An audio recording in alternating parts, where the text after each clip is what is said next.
வறட்டு இருமல் உடனே சரியாக. இந்த வறட்டு இருமல் வந்துச்சு அப்படின்னா நம்மளால் தூங்க முடியாது, தொடர்ச்சியாக பேச முடியாது, ஏன் வேலை கூட பார்க்க முடியாதுங்க. இதுக்கு ரொம்ப சிம்பிளானது நம்ம வீட்டிலே செய்யக்கூடியது பார்க்கலாங்க. அதாவது இதுக்கு பார்த்திங்கன்னா ஒரு அரை ஸ்பூன் அளவு ஜீரகம் எடுத்துக்கோங்க, அரை ஸ்பூன் அளவு மிளகு எடுத்துக்கோங்க, இஞ்சி ஒரு சின்ன துண்டு, இதை மூணையும் பொடி பண்ணிக்கோங்க. ஜீரகத்தையும் மிளகையும் பொடி பண்ணிக்கிங்க, இஞ்சை தட்டி எடுத்துக்கோங்க. இப்போ 3 டம்ளர் அளவு தண்ணி கொதிக்க வச்சுக்கோங்க. அந்த கொதிக்கிற தண்ணியில் இந்த பொடி பண்ணி வச்சுருக்கோம் இல்லைங்களா, ஜீரக மிளகு, தட்டி வச்சுருக்கிற இஞ்சி, இதை போட்டு ஒரு 5 நிமிஷம் கொதிக்க விடுங்க. அதுக்கப்புறம் அடுப்பை ஆஃப் பண்ணிவிட்டு அப்படியே மூடி வச்சுடுங்க.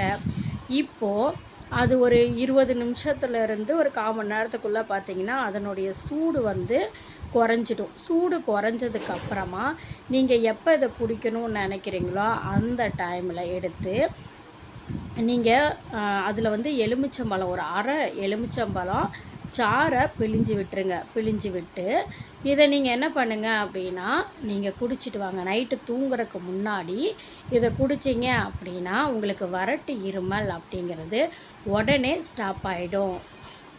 இது நல்ல ரிசல்ட் தரக்கூடியதுங்க.